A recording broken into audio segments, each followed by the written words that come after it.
ಸ್ವಾಗತ. ಲೇಖನವು ಕೆಎಲ್ ರಾಹುಲ್ ಅವರು royal Challengers Bengaluru RCB ತಂಡದ ವಿರುದ್ಧ ಚಿನ್ನಸ್ವಾಮಿ ಕ್ರೀಡಾಂಗಣದಲ್ಲಿ ನೀಡಿದ ಪ್ರದರ್ಶನ ಮತ್ತು ಆರ್ಸಿಬಿ ತಂಡವು ಕನ್ನಡಿಗ ಆಟಗಾರರನ್ನು ಕಡೆಗಣಿಸುತ್ತಿದೆ ಎಂಬ ಭಾವನೆಯನ್ನು ತೀವ್ರವಾಗಿ ವ್ಯಕ್ತಪಡಿಸುತ್ತದೆ.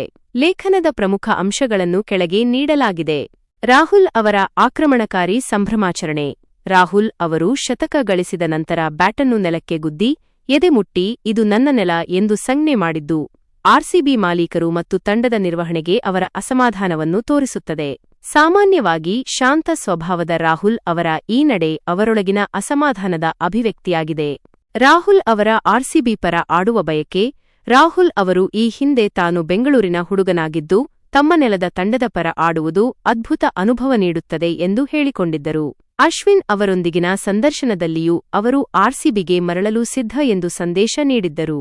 ಆರ್ಸಿಬಿ ಅಭಿಮಾನಿಗಳು ಸಹ ರಾಹುಲ್ ಅವರನ್ನು ತಂಡಕ್ಕೆ ಮರಳಿ ಕರೆತರಲು ಬಯಸಿದ್ದರು. ಆರ್ಸಿಬಿ ನಿರ್ವಹಣೆಯ ನಿರ್ಲಕ್ಷ್ಯ. ಆರ್ಸಿಬಿ ಮಾಲೀಕರು ಮತ್ತು ತಂಡದ ನಿರ್ವಹಣೆಯು ರಾಹುಲ್ ಅವರ ಆಸಕ್ತಿಯನ್ನು ಮತ್ತು ಅಭಿಮಾನಿಗಳ ಅಪೇಕ್ಷೆಯನ್ನು ಕಡೆಗಣಿಸಿತು. ಆಟಗಾರರನ್ನು ಆಯ್ಕೆ ಮಾಡುವ ಮತ್ತು ಕೈಬಿಡುವ ಅಧಿಕಾರ ಮಾಲೀಕರಿಗೆ ಇರುತ್ತದೆ ಎಂಬುದು ನಿಜವಾದರೂ ರಾಹುಲ್ ಅವರಂತಹ ಪ್ರತಿಭಾವಂತ ಕನ್ನಡಿಗನನ್ನು ಕಡೆಗಣಿಸಿದ್ದು ಸರಿಯಲ್ಲ ಎಂದು ಲೇಖಕರು ಅಭಿಪ್ರಾಯಪಡುತ್ತಾರೆ. ಕನ್ನಡಿಗರನ್ನು ಕಡೆಗಣಿಸುವ ಆರ್ಸಿಬಿ ಧೋರಣೆ. ಆರ್ಸಿಬಿ ತಂಡವು ಕನ್ನಡಿಗರ ಬೆಂಬಲವನ್ನು ಬಯಸುತ್ತದೆಯೇ ಹೊರತು ಕರ್ನಾಟಕದ ಆಟಗಾರರನ್ನು ಅಲ್ಲ. ಕನ್ನಡಿಗರ ಆಕ್ರೋಶವನ್ನು ತಪ್ಪಿಸಲು ಒಂದಿಬ್ಬರು ಕನ್ನಡಿಗರನ್ನು ತಂಡದಲ್ಲಿ ಹೆಸರಿಗಷ್ಟೇ ಇಟ್ಟುಕೊಳ್ಳುತ್ತಾರೆ ಎಂದು ಲೇಖಕರು ಟೀಕಿಸುತ್ತಾರೆ. ರಾಹುಲ್ ಅವರನ್ನು ಕಳೆದುಕೊಂಡಿದ್ದು ಆರ್ಸಿಬಿಯ ನಷ್ಟ. ಈ ಬಾರಿ ರಾಹುಲ್ ಅವರನ್ನು ತಂಡಕ್ಕೆ ಕರೆತರುವ ಅವಕಾಶ ಆರ್ಸಿಬಿಗೆ ಇತ್ತು. ರಾಹುಲ್ ಯಾವುದೇ ಕ್ರಮಾಂಕದಲ್ಲಿ ಆಡಬಲ್ಲ ಬ್ಯಾಟರ್, ವಿಕೆಟ್ ಕೀಪರ್ ಮತ್ತು ನಾಯಕತ್ವದ ಗುಣಗಳನ್ನು ಹೊಂದಿರುವ ಆಟಗಾರ. ಇಷ್ಟೆಲ್ಲ ಇದ್ದರೂ ಅವರನ್ನು ಕಡೆಗಣಿಸಿದ್ದು ಆರ್ಸಿಬಿಯ ದೊಡ್ಡ ತಪ್ಪು ಎಂದು ಲೇಖಕರು ವಾದಿಸುತ್ತಾರೆ. ವೆಂಕಟೇಶ್ ಅಯ್ಯರ್ ಅವರ ಉದಾಹರಣೆ. ವೆಂಕಟೇಶ್ ಅಯ್ಯರ್ ಅವರನ್ನು ಖರೀದಿಸಲು ಆರ್ಸಿಬಿ 20 ಕೋಟಿ ರೂಪಾಯಿಗಳವರೆಗೆ ಬಿಡ್ ಮಾಡಿತ್ತು. ಆದರೆ ರಾಹುಲ್ ಅವರ ವಿಷಯದಲ್ಲಿ ಅಂತಹ ಆಸಕ್ತಿಯನ್ನೂ ತೋರಿಸಲಿಲ್ಲ. ರಾಹುಲ್ ಅವರ ಬಹುಮುಖ ಪ್ರತಿಭೆ ವೆಂಕಟೇಶ್ ಅಯ್ಯರ್ ಅವರಿಗಿಂತ ಎಷ್ಟೋ ಉತ್ತಮವಾಗಿದ್ದರೂ ಅವರನ್ನು ಕಡೆಗಣಿಸಿದ್ದು ಸರಿಯಲ್ಲ. ಚಿನ್ನಸ್ವಾಮಿಯಲ್ಲಿ ರಾಹುಲ್ ಅವರ ಅದ್ಭುತ ಆಟ.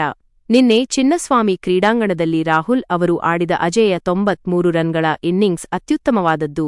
ವಿಕೆಟ್ ಕಠಿಣವಾಗಿದ್ದರೂ ರಾಹುಲ್ ತಮ್ಮ ಬ್ಯಾಟಿಂಗ್ ಕೌಶಲ್ಯವನ್ನು ಪ್ರದರ್ಶಿಸಿದರು. ಅಭಿಮಾನಿಗಳ ಮೆಚ್ಚುಗೆ. ರಾಹುಲ್ ಅವರ ಆಟ ಮತ್ತು ಅವರ ಸಂಭ್ರಮಾಚರಣೆಗೆ ಆರ್ಸಿಬಿ ಅಭಿಮಾನಿಗಳು ಸಹ ಮೆಚ್ಚುಗೆ ವ್ಯಕ್ತಪಡಿಸಿದ್ದಾರೆ. ಆರ್ಸಿಬಿ ಸೋತರೂ ಸೋಲಿಸಿದವರು ಕನ್ನಡಿಗ ಎಂಬ ಸಮಾಧಾನ ಅವರಿಗಿದೆ. ಕೊನೆಯ ಮಾತು. ಲೇಖಕರು ಈ ಪಂದ್ಯವನ್ನು ರಾಯಲ್ ಚಾಲೆಂಜರ್ಸ್ ವಿರುದ್ಧ ಹೊಯ್ಸಳನ ವಿಜಯ ಎಂದು ಬಣ್ಣಿಸಿದ್ದಾರೆ ಮತ್ತು ಕರ್ನಾಟಕದ ಆಟಗಾರರ ಅಸಲಿ ಶಕ್ತಿ ಏನೆಂಬುದನ್ನು ರಾಹುಲ್ ತೋರಿಸಿದ್ದಾರೆ ಎಂದು ಹೇಳಿದ್ದಾರೆ.